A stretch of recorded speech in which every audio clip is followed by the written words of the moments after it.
Pedro Roel Mendizábal. Él es antropólogo por la Universidad Nacional Mayor de San Marcos desde 1983 hasta 89. Ha trabajado en el Instituto de Estudios Peruanos y también trabaja actualmente en el Ministerio de Cultura desde abril del 93. Ha sido docente también en la Escuela Nacional Superior de Folclore José Arguedas, por lo cual, pues, aparte de eso, él viene directamente, él es hijo de nuestro querido y amado director José Roel Pineda, y entonces vamos a tener de primera fuente todo un esbozo de lo que significa. Buenas noches, Pedro, realmente estás en el uso de la palabra. Buenas noches, Rubén. ¿Se me escucha bien? Sí, sí, te escucho muy bien, Pedro. Ya. Sí, bueno, para estar mejor ubicado estuve en un sitio con un fondo menos bonito, pero en fin, así son las cosas. Bueno, empezando por felicitar, ¿no?, a la Escuela de Folclore por sus 50 años. Es todo un logro, teniendo en cuenta las terribles condiciones que hemos vivido justamente en esos tiempos, ¿no? O sea, años de transformación, años de violencia, en los que se ha pretendizado de alguna u otra forma tanto el apoyo incondicional como el desprecio a todas esas expresiones que se trabajan, que se difunden, que se enseñan en este centro, ¿no? Y es una labor que no solo es que no tenga reconocimiento, o sea, es absolutamente necesaria, tanto como lo es respirar, pero no, por lo mismo, ¿no? Muchas veces no nos damos cuenta de la importancia que tiene la difusión de todas estas expresiones y en qué medida han sido siempre parte de nosotros, ¿no? Cómo las personas experimentan, ¿no?, su propia vida también participando de todo ese conjunto de tradiciones, incluso quienes han supuesto de que no forman parte de ello, ¿no? Pues bien, trataré de ser un tanto breve, no cansarlos mucho, ¿no? Josafat Lorenzo Roel Pineda nació pues el 14 de noviembre de 1921. Estamos, justamente el año que viene va a ser el centenario de él. Él pertenecería a ese respecto a una especie de generación del centenario, ¿no? Con algunos meses de diferencia de quien sería después mi madre, Margarita Mendizábal Lozac, ¿no? Pero su vida de un primer momento no fue fácil. De hecho, estos primeros 20, 25 años están un poco en una nebulosa, digamos así. Él nunca habló mucho de este periodo. Creo que es porque, en primer lugar, hay partes de esa historia que no son propiamente gratas. Es decir, la vida de su abuelo realmente era irregular, por decirlo así. Tuvo más de una familia y no estoy seguro de que la de mi padre haya sido considerada propiamente una familia legítima. Me temo de que eso no va a ser muy bien visto por otros familiares míos, pero eso es algo de lo que he podido saber. Y entonces, es su padre que era oficial de Marina, ¿no? Eventualmente por el asma se vio obligado a trabajar en el interior, ya de funcionario público, cobrando, por ejemplo, el estanco de la sal y ese tipo de cosas. Entonces, esto lo obligó a irse a muchos sitios y se llevó a su familia, ¿no?, a la familia que formó en el camino, por diversos sitios, ¿no? Es así que mi padre nace en Canta, pero otros nacen en Yata, otros en Codacora, otros en Huamanga, ¿no? Y ya desde muy joven tuvo que trabajar para darle sustento también a familiares suyos, ¿no?, a sus hermanos, algunos de los cuales también pasaron por situaciones realmente muy difíciles. La mayor parte de ellos sí terminó asentándose ya luego en la ciudad de Lima con diversas profesiones. Fue bastante audaz de parte de mi padre que entrara justamente a la antropología. En esa época era etnología, ¿no? Y en un momento que fue especialmente importante. Él recaló ya en los años 30 en el Cusco, y es aquí donde estudia en la Universidad del Cusco, formando parte de las primeras promociones de etnología, ya hacia 1942. Y entonces los 5 años que siguen, ¿no?, sigue esta carrera. ¿Qué ocurre en ese momento? ¿Cómo está ese ambiente? La La anterior exposición sobre Rosa del Arco, excelente que tengo que decirlo, en muchas cosas que no conocía, nos ayuda también un poco a colocarnos en ese panorama.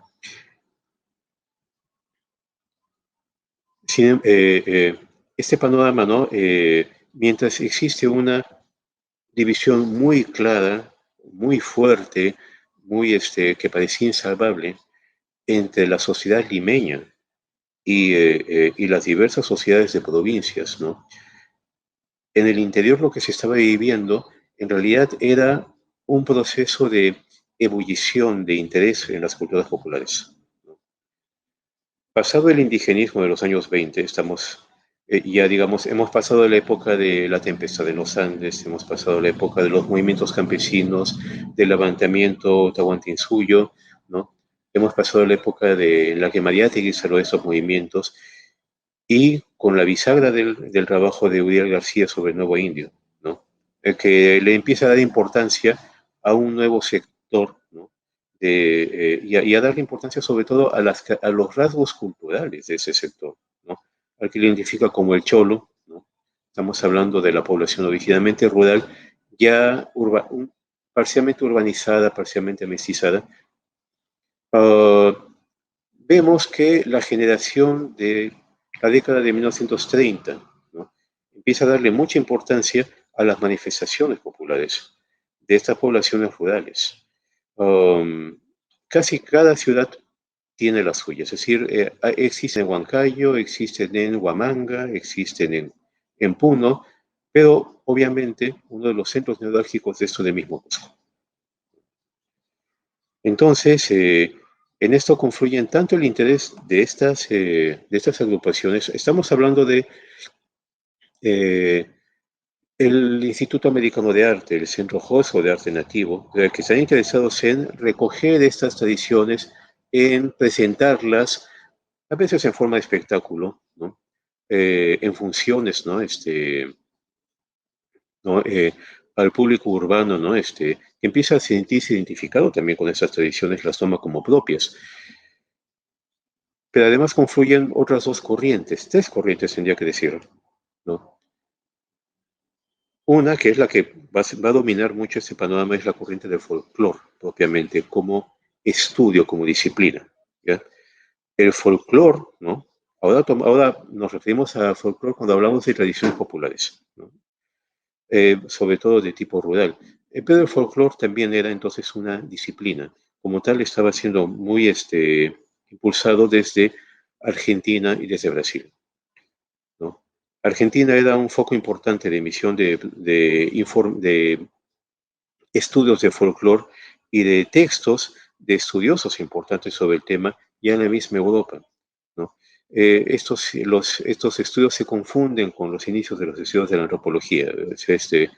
Por ejemplo, Fraser con La Rama Dorada, ¿no? Que es un libro, es una de las compilaciones más, es una compilación de todo lo que se podía saber sobre tradiciones populares a inicios del siglo XX desde la perspectiva europea, es verdad, pero que trataba de abarcar todo lo que había, todo lo que se conocía de otras partes del mundo también, tratando de entender que la cultura humana era una sola, era un poco la idea.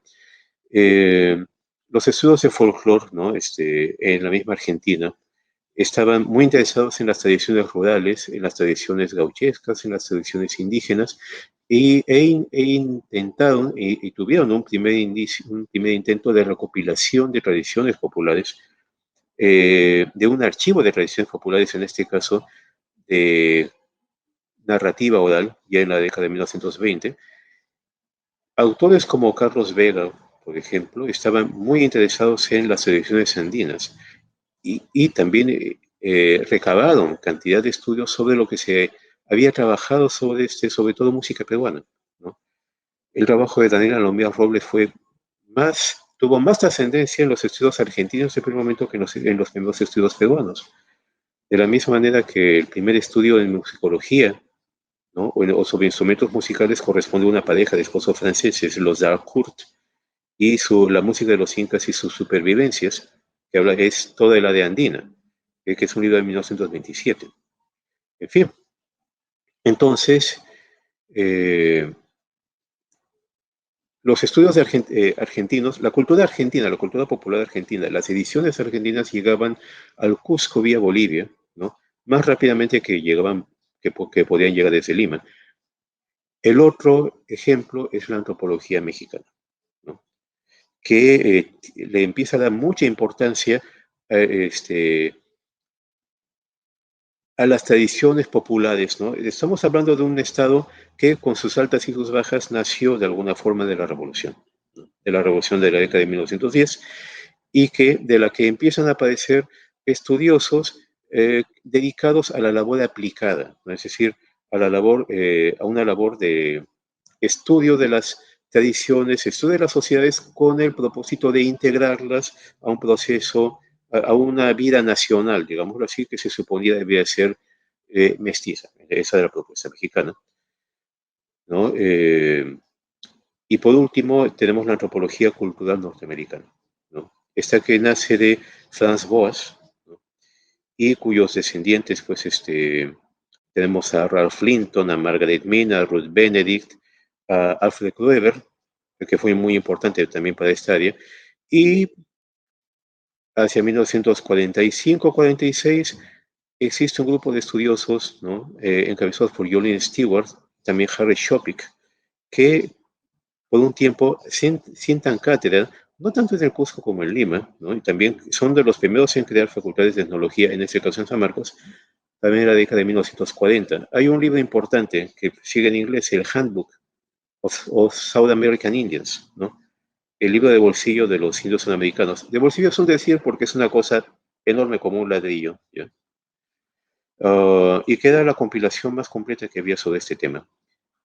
La idea de una cultura andina empieza a aparecer, a surgir a partir de eso, de que eh, somos herederos de una civilización con características particulares. Y esas características particulares se manifiestan en las tradiciones populares de hoy.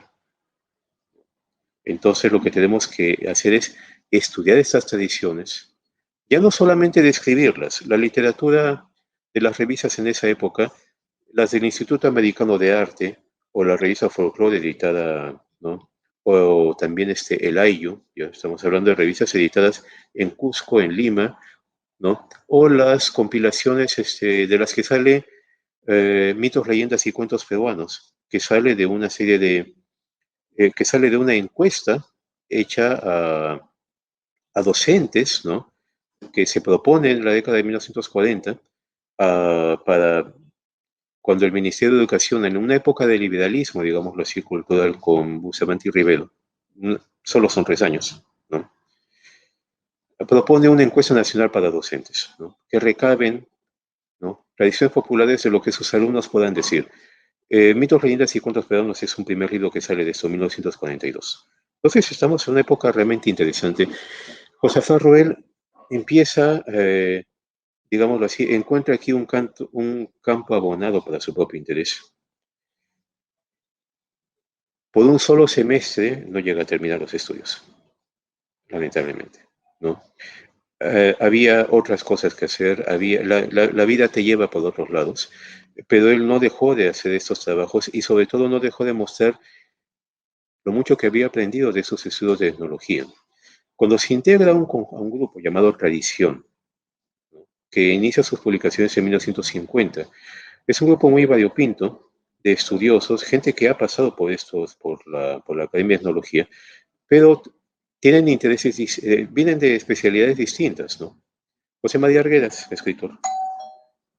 Emilio Mendizábal Loza, hermano de quien sería mi madre, pintor, ¿no? Efraín Morote Best, ¿no? Abogado, ¿no? En todo caso del mundo de las leyes. Cada uno de ellos escribe una serie de artículos sobre diversas tradiciones. Y hay algo que todos ellos quieren hacer, encontrar un patrón, ¿no? Un esquema, un conjunto de características básicas de lo que es la cultura andina, en alguna manifestación particular, ¿no? Faimo TV saca un enorme libro que debería volver a ser publicado, Elementos de Folklore, ¿no? Por la Universidad del Cusco, también en 1950 o 52, no me acuerdo bien, ¿no? Efraín TV también es el primero que Contemporáneamente a Levi-Strauss, y no sé la verdad si lo ha sacado de él, empieza a encontrar el esquema básico de los cuentos andinos. El libro Aldeas Sumergidas, que se publica en los años 80, es una compilación de esto, ¿no? Como cuando José María Arguedas intenta encontrar las características básicas de lo que él conoce como el área cultural, ¿no? ¿No? El área cultural huamanga, que él llama Chanca, Poja, etcétera, ¿no? O de lo que es la cultura ayacuchana en arquitectura, en música, en narrativa, etcétera. José Ferroel tiene dos áreas importantes de interés. Uno es la música, ¿no? Y el otro son las danzas, ¿no? Las danzas populares, las danzas tradicionales, las danzas, hay un primer texto que se escribe en tradición sobre la danza de los chunchos, ¿no?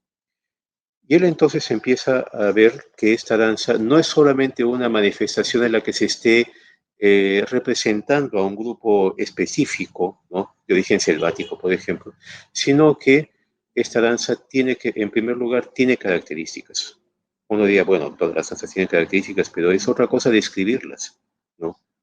¿Qué tipo de coreografía tiene? ¿Cómo es su música? ¿Qué instrumentos la componen? ¿En qué fecha se da? ¿En qué área está difundida esta danza? ¿No? Estos detalles que son ahora básicos para cualquier descripción de cualquier tradición popular, ah, bueno, ahora por primera vez se presentan de manera sistemática. Ya no tenemos acá un artículo periodístico, tenemos un estudio, ¿no?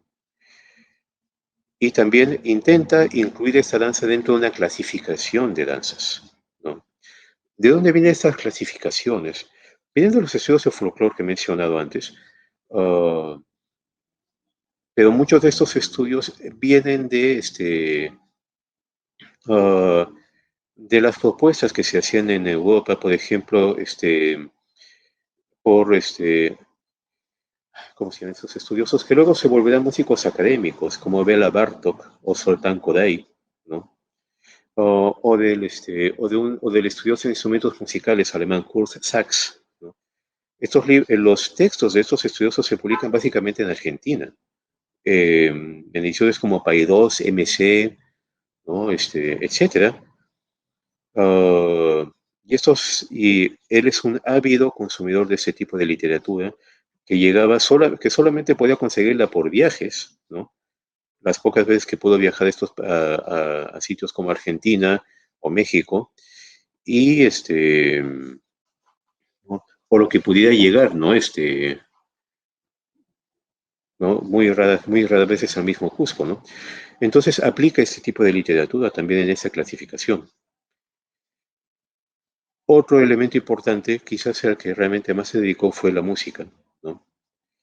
Es el primer etnomusicólogo propiamente dicho. ¿En qué consiste hablar de etnomusicólogo? Es decir, etnomusicología. Estamos hablando de una rama del estudio musical que intenta encontrar las características de la producción, de la creación musical, ¿no? De los pueblos a partir de su propia historia, y ver en qué consisten estas características, cómo es la escala musical, cómo es la estructura rítmica, eh, cómo es la estructura melódica, ¿no? En lo básico para todas las composiciones y también para cada uno de los géneros que se practican en determinado pueblo, en determinadas circunstancias. Eso requiere obviamente de una eh, recopilación y de una adaptación de este tipo de música a un lenguaje que no le era propio muchas veces. Estamos hablando de la escala musical, ¿no? Estamos hablando del sistema de escritura en pentagrama, ¿no? Porque muchas veces no se puede adaptar muchas veces este tipo de música, porque las tradiciones populares reúnen una cantidad de expresiones muy diversas, muchas de las cuales no son contempladas en ese tipo de escritura, ¿no? Entonces estamos hablando de una investigación que es además una traducción cultural. Queremos que estas tradiciones sean entendibles para nosotros. Cuando se interesa por toda la trayectoria de los estudios que él tenía en el Cusco. En el Huayno, que se practica en Cusco, ¿no? Escribe un verdadero libro, pero que se publica como un artículo muy largo en uno de los números de la revista Folklore Americano. ¿Ya? Una de estas publicaciones periódicas que pulularon en las décadas de 1940 y 50, ¿no? En la labor académica de la época. ¿Qué quería demostrar? ¿Qué quería decir de lo que era Historia Buena del Cusco? ¿No? ¿Qué es lo que quería demostrar? Eso está dicho en un texto anterior que se publica también en una misma revista que se llama Hacia la definición, hacia la caracterización hacia la definición de las características básicas del huayno cusqueño. ¿Qué son características básicas? Son la rítmica, son la estructura melódica A, B, A, C, etcétera, ¿no? ¿No? Es el tipo de tonadas que suele interpretarse, son las ocasiones en las que se interpreta y es el tipo de instrumental que acompaña esto, ¿no? No es lo mismo lo que se hace en Cusco, que en Ayacucho, que en el Valle de Mantado, o en Puno o en Arequipa, ¿no? Eso ya estaba claro que la cosa era así, era diversa, pero se habla de un mismo género huayno por el tipo de rítmica y por el tipo de danza. Entonces trata de ver de dónde viene esto y encuentra la definición de huayno en un texto de González Holguín. Estamos hablando del siglo XVI. Estamos hablando del libro ¿cómo es? La lengua quechua o del Inca, como se llamaba, ¿no? Que es de alrededor de un siglo después de la conquista. Y ahí ya se define lo que es Huayñuy, ¿no? Está escrito así, ¿no? Intentando adaptar, ¿no? El quechua de la época al castellano, ¿no? De la época dice, bailar en parejas cogidos de las manos. No se habla de zapateo, pero esa es una parte fundamental del huayno. Es un baile de parejas. Es un baile de parejas, así es. Guamampoma menciona también, hace mención a bailes de este tipo para ceremonias familiares como bautizos. Esto implica de que estas ceremonias se realizaban, digámoslo así, al interior de las viviendas, de las unidades domésticas y quizás a puerta cerrada. Hay una danza muy parecida en ritmo, pero que era muy distinta en su coreografía, la cachua. La cachua tiene un ritmo muy parecido en muchos sitios, pero la cachua se representaba en situaciones rituales que fueron perseguidas, ¿no? Por la cristianización, ¿ya? Por la evangelización. Entonces la cachua permanece como danza en muchos sitios, pero digamos relativamente relegada. El huayno, en cambio, pudo sobrevivir y de hecho pudo difundirse más. Él supone que el huayno es originalmente cusqueño, dado que la principal mención de este tema, o será la primera mención de este tema, es en el libro de González Holguín. Es un poco difícil saberlo ahora desde la perspectiva de lo que se sabe ahora, pero es una propuesta. Y también él propone que el huayno de la zona cusqueña tiene una enorme riqueza, una enorme variedad, porque el Cusco fue un sitio donde diversas poblaciones de diversas partes fueron llevadas por la política de mis macunas hacia el Cusco, ¿no? Y ocupaban diversos barrios de la ciudad y de zonas aledañas. Entonces, gente de muy diverso origen habitaba la región del Cusco por la acción incaica y posiblemente eso explique la gran diversidad que tiene el huayno en la región cusqueña. Siguen siendo hipótesis, pero lo importante es que estás investigando un género a partir de lo que te dice la historia, a partir de lo que dice sus características. Estamos hablando de un estudio etnomusicológico, ¿no? Y es el primero en su tipo que se da así, de amplio aliento, de largo aliento y que incluye una gran cantidad de partituras, ¿no? Transcritas por él mismo. En fin, mientras se está publicándose esto, mientras se está investigando esto, él va para Lima. En la década de 1950, en los años 1950-60, mucha de la actividad cultural en el interior tiende a decrecer porque el foco de desarrollo, ¿no? Sigue siendo la ciudad capital. La migración es masiva de todas partes hacia la ciudad capital. Se habla siempre de la población de origen rural, pero también población de clase media, de donde viene la mayor parte de los intelectuales de provincia, termina recalando en la ciudad, ¿no? En diversos aspectos, ¿no? En diversos temas, y empiezan a trabajar y a publicar aquí mismo, en Lima. Sus contactos con José María Arguedas es una de las, o sea, el contacto con José María Arguedas, con quien había trabajado, por ejemplo, en Puquio, ¿no? De donde Arguedas saca este texto sobre, ¿no? Este texto que es seminal sobre el estudio, por ejemplo, del mito de Incarri, y también el trabajo con Oscar Núñez del Prado en la zona de Geo, ¿no?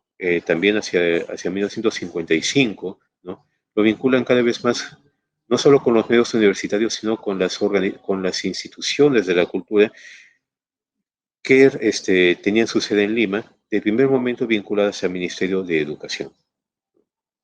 Arguedas ya había trabajado para el Departamento de Folclore del Ministerio de Educación en la década de 1940 y poco a poco lo jala también a Josafat Ruel, ¿no? A esta área, ¿no? Y empiezan a trabajar en algo que les resulta importante de primer orden, ¿no? Arguedas ya desde la década de 1940 había estado viendo cómo estaba llegando en forma masiva también los conjuntos musicales. Los conjuntos de danza y conjuntos musicales del interior y que se presentaban en, por ejemplo, la Pampa de Mancaes, al grado que habían llegado a dominar, ¿no? En estos festivales que se realizaban en la Pampa de Mancaes, uh, y él tuvo un interés en grabar, ¿no? En la medida de lo posible esos conjuntos y en también hacer un registro, no solo sonoro, sino también de la existencia, en todo caso, de todos estos conjuntos, de dónde vienen, quiénes son, ¿no? ¿Cuál es su, ¿no? ¿Cuál es su repertorio local? En esa época, la mayor parte de estos repertorios, la mayor parte de estos conjuntos se presentaban con ropa cusqueña, a la cusqueña, porque suponía que el folclore fundamental era cusqueño, y entonces muchos conjuntos, incluso si venían de la Sierra de Lima, de Ancash o del Valle del Mantaro, vestían como, digamos, como monedas de tinta, ¿no? Con esas amplias monteras y los ponchos coloridos ellos, y con estos, la aguada, ¿no? Con los calzones, ajustados al estilo del siglo XVIII que se llevaban en buena parte del Cusco, ¿no? O de Puno, pero que no se llevaban de la misma manera en otras áreas, ¿no? De primer momento había esa obligación, y es en esta época, entre la década del 50 y del 60, de 1950 a 1960, que empieza a impulsarse que estos artistas se presenten con sus trajes originales de sus áreas, de sus zonas, de sus regiones, y empiezan a hacerse conocidos de esa manera. Hay un interés de parte de Arguedas y de Josafat Roel de registrar sus conjuntos y de promocionarlos, de que formen parte de los espectáculos, ¿no? Creados, propuestos por el Departamento de Folclore y posteriormente la llamada Casa de la Cultura del Perú en la década de 1960, cuando aparece, toda esta área de danzas y canciones del Perú, ¿no? Que aparte de ser una especie de folclore traducido al espectáculo, a un escenario, básicamente una forma de difusión y por el cual cantidad de artistas importantes van a ser conocidos. Eh, También hay otro problema aquí, pues, ¿no? Es que la misma ciudad de Lima estaba empezando a reconocer este trabajo, pero este trabajo era, para que se considerara aceptable, ese trabajo tenía que ser, toda esta creatividad tenía que ser pasada por un tamiz, estilizada, ¿no? Y muchas veces esta estilización eh, se partía de estereotipos, ¿no? Estereotipos turísticos, estereotipos de corte, no sé, vagamente espiritualista o milenarista, ¿no? Que no tenían nada que ver con las tradiciones locales. Dentro de eso está, por ejemplo, la acerba crítica que Arguedas tenía hacia una figura, por otro lado, extraordinaria en su talento musical, pero es otra cosa que tendrá que ver pero que era presentada en ese momento como representante de una tradición incaica o andina, hablo de Yemazumac, ¿no? La reina del Xtabay y otras cosas así bastante peculiares, ¿no? En fin, ¿no? Y que había generado una legión también de cantantes de un género de canción ¿no? Derivada de la opereta que se llamaba de coloratura, ¿no? ¿No? Pero que no tenía nada que ver con tradiciones populares, pero que muchas veces eran quienes aparecían representando supuestamente las tradiciones populares, ¿no? En filmes, en espectáculos en vivo, muchas veces de corte turístico, etcétera. Y bueno, pues la idea de que esto no era posible, ¿no? Los, eh, los músicos originales ya están empezando a tener mucha presencia no solo en los estadios o en la Pampa de Mancaes, sino en el medio radial y están empezando a producir material discográfico también, ¿no? Y tenían gran éxito también porque buena parte de esa misma población estaba viniendo aquí y quería escuchar la música de sus lugares de origen. Había necesidad entonces de registrar ya de manera seria, ¿no? Y oficial a todos esos conjuntos. Así que esa fue la labor de ellos y también registrar, grabar todo lo que fuera posible de estos conjuntos aquí en Lima y también en el interior, ¿no? Entonces, como parte de esa labor que se realizaba para la Casa de la Cultura, ¿no? Para la escuela, para la escuela nacional, ¿cómo se llamaba? Para el Museo Nacional de la Cultura Peruana, ¿ya? Que tenía que sigue teniendo su sede pues en Alfonso Ugarte, ¿no? La Casa de la Cultura estaba en lo que se ha llamado la Casa Pilatos, ¿no? La Casa de Pilatos. Entonces se recababa cantidad de material. En esa época el formato de la cinta magnetofónica, ¿no? Entonces hay una enorme cantidad de grabaciones que él hizo entre los años 1960 y 1978, más o menos en ese formato mientras la cinta en carrete existió, ¿no? Hay cantidad de conjuntos desde Cajamarca hasta Puno, ¿no? Y la labor de José Farrell Pineda como un conocedor de la música y de la danza tradicionales, ¿no? Hacían que fuera llamado como jurado en cantidad de concursos que en esa época ya pululaban, ¿no? En diversos sitios. Hay una cantidad también de material fotográfico, básicamente en diapositivas. Lamento decir que se encuentran parcialmente deterioradas, pero donde está buena parte de esta labor suya, ¿no? De esta labor de difusión, de esta labor ¿no? De reconocimiento. Mi padre también interpretaba instrumentos musicales, ¿no? Yo lo he visto interpretar guitarra, violín, ah, este, sabía que también el saxo y nosotros siempre tuvimos un piano en casa, que ya está muy deteriorado, pero en fin, ¿no? Entonces, la música siempre acompañó esto y como parte de su interés inabarcable, ¿no? Por la tradición popular, eh, él recabó, él consiguió todo lo que pudo también, de lo que él, se tuvo todos los contactos que pudo con estudiosos de música tradicional de otras partes del mundo, ¿no? Ah, Eso nos permitió a nosotros tener el cierto privilegio de conocer grabaciones de música popular argentina, chilena, ecuatoriana, colombiana, mexicana, ¿no? Incluso norteamericana, ¿no? Hay muchos estudiosos de Norteamérica que le enviaron parte de sus propias grabaciones, ¿no? Por ejemplo, para el sello Nonsuch, ¿no? O para el sello o para la firma Folkways, ¿no? Tuvo contacto de largo tiempo con uno de estos investigadores importantes, Alan Lomax, ¿no? Que fue uno de los grandes recopiladores de la música popular norteamericana. Entonces,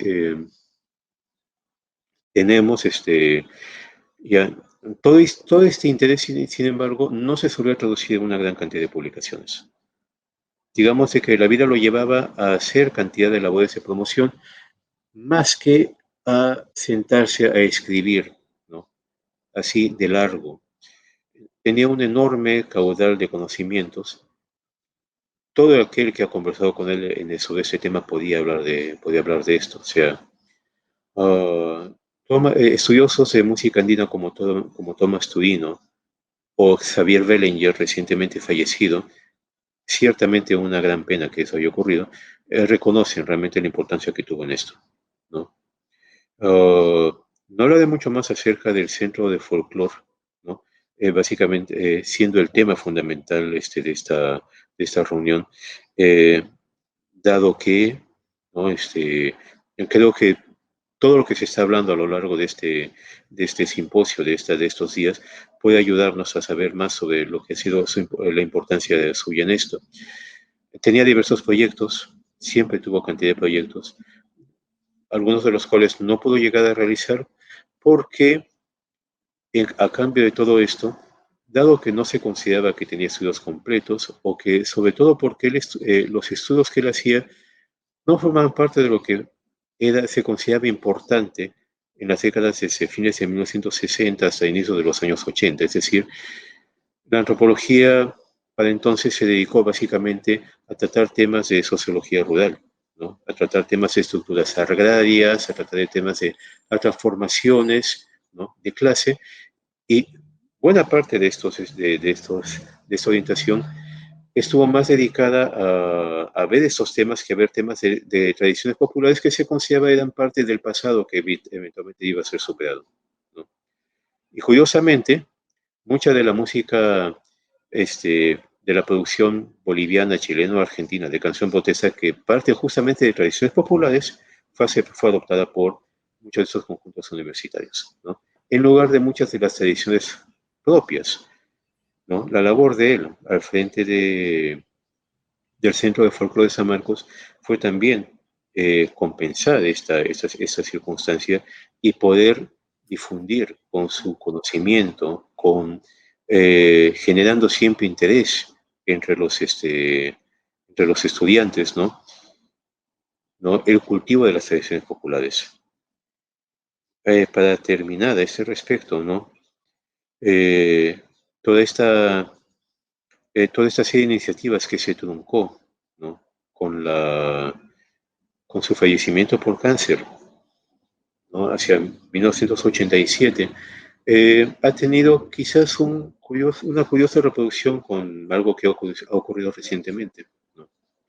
El hecho de que este evento se pospuso 2 semanas por los terribles hechos ocurridos tras el intento de vacancia, que llevaron justamente a la muerte de 2 jóvenes el mismo día de su nacimiento, el 14 de noviembre, parecía reproducir un hecho que también ocurrió cuando él falleció por cáncer.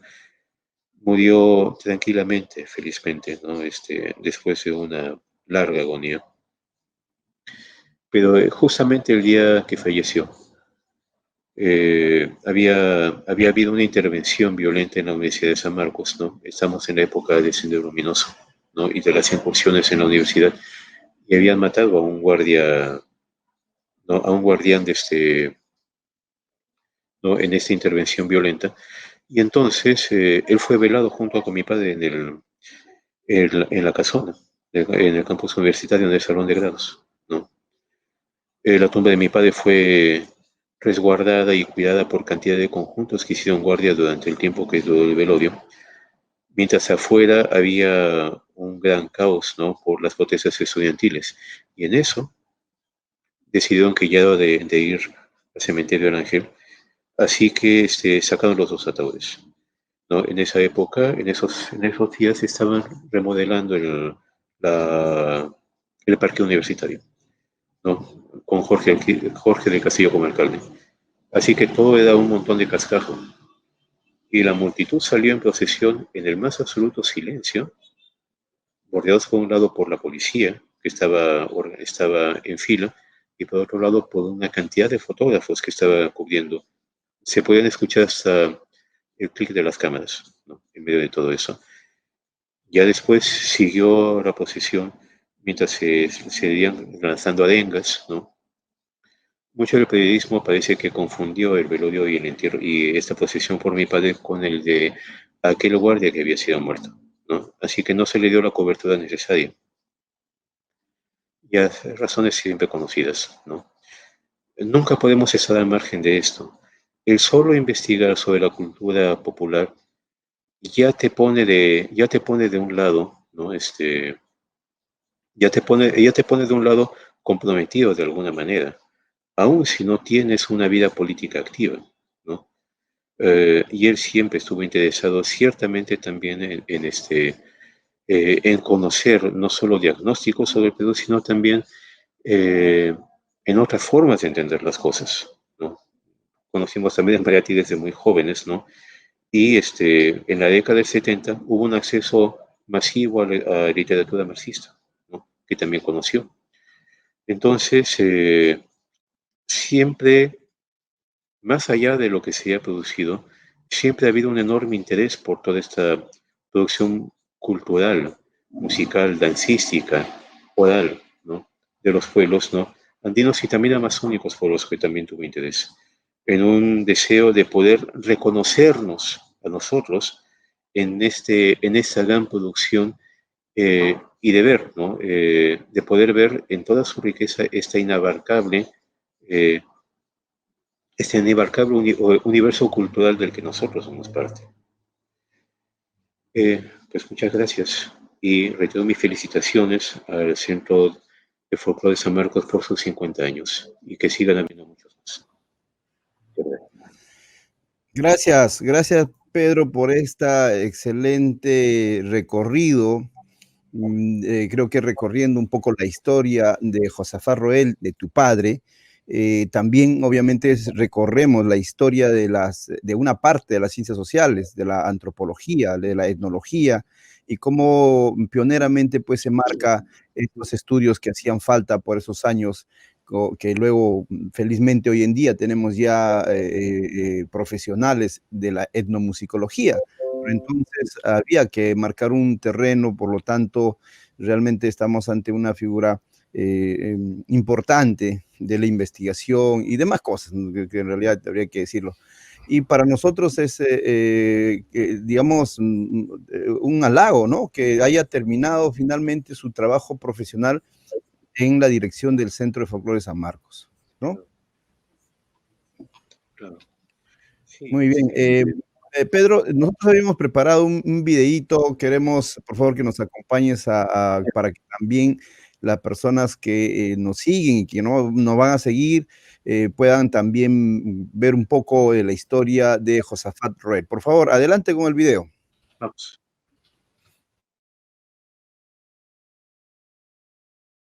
Puno es considerado como la capital folclórica no solamente del Perú, sino de América.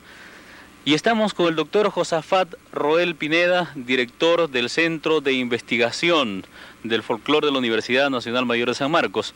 Doctor, ¿a qué se debe que Puno, un departamento relativamente pequeño, tenga tal variedad y tal cantidad tan extraordinaria de música y danzas? Bueno, por lo general, todos los peruanos tenemos una gran afición por la música y por la danza. Pero Puno tiene la situación particular, muy especial, de que es una especie de puente entre el occidente, entre Buenos Aires, la Argentina y Bolivia, y el Perú. Además, por largo tiempo, con motivo de las minas, en Puno han residido familias y linajes de españoles, entre los cuales incluso hubo en la colonia una guerra de nacionalidades, por ejemplo, entre los vascos y los andaluces. Y la población puneña tomó su partido dentro de esta guerra. Entonces, ha habido una intensa actividad así de toma de elementos de préstamo de España y de otros países vecinos, y al mismo tiempo la enorme capacidad de creación que tienen los puneños, porque cada vez ellos, la diferencia entre los aymaras y los quechuas es en principio un estímulo que provoca la creación para esa competencia entre los ayllus o los de arriba o los de abajo, y la organización dual que es tan frecuente en la cultura andina. Esta danza de Cajelo que hemos visto, ¿qué representa? Representa a los personajes que en las noches, cuando hay helada, están los varones y mujeres en la cordillera preparando el chuño. Y entonces es la ocasión que el trabajo y los ratos de ocio permite pues a la gente realizar estas expresiones artísticas. La versión está como vimos en antes, se refiere a la localidad de Pichacani, en Puno. Doctor, usted con la experiencia que ha recogido y que recoge en el Centro de Investigación de Folclore de la Universidad de San Marcos, ¿qué actividad realizan aparte las distintas universidades del país para preservar y difundir la música el folclore del país en general? Hemos tenido en la capital el primer encuentro nacional universitario de folclore. Sí. Esto significa un cambio de actitud muy significativo de la universidad con respecto al pueblo peruano, con respecto a la cultura matriz, a la cultura primigenia en que se funda nuestra nacionalidad, nuestra identidad. Esto significa que las universidades están en contacto directo con el hombre del campo, sin los prejuicios que hubo en la época anterior. Ya no hay una distancia, o mejor, se está acortando la distancia entre la universidad y el pueblo. Esto es muy positivo porque tanto los estudiantes como profesores y toda la institución entera están en contacto directo con esta cultura. Eso es muy importante porque aún el intelectual, el investigador, debe ser consecuente con la cultura del pueblo que da sustento a nuestra nacionalidad.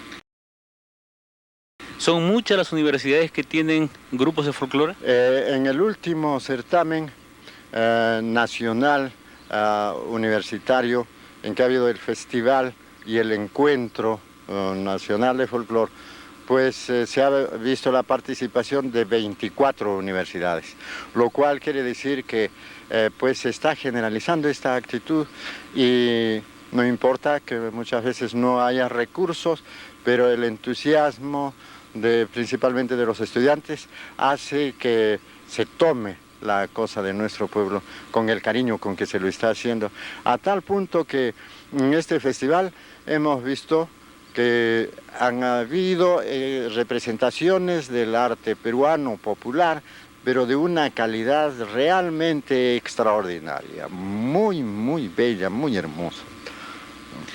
Doctor, el grupo de música y danzas de la Universidad de San Marcos ha escogido para ofrecer de inmediato la chonguinada. Una chonguinada que no parece ser de Junín como tradicionalmente se conoce en la capital.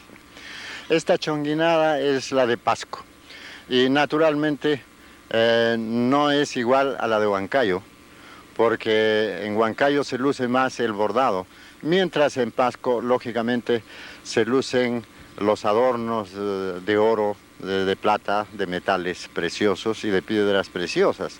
Por lo tanto, el vestuario de Pasco, que además tiene la característica de que tiene una mudanza que se llama de las cintas, que por la largura del número no se ha podido presentar ahora, no se puede presentar porque es muy largo.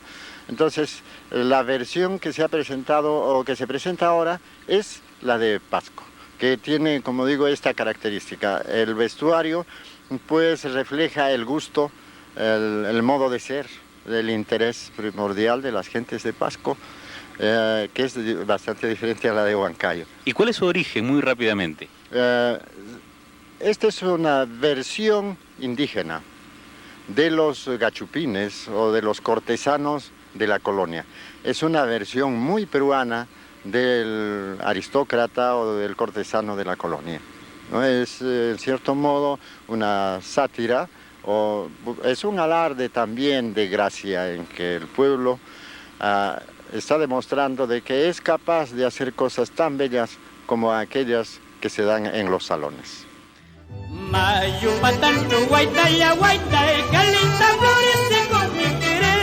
Eres hermosa flor hechicera, de sutil aroma embriagador. Mayo patancho, guaitaya, guaitaya, calita flor de su piquerel. Eres hermosa flor hechicera, de sutil aroma embriagador.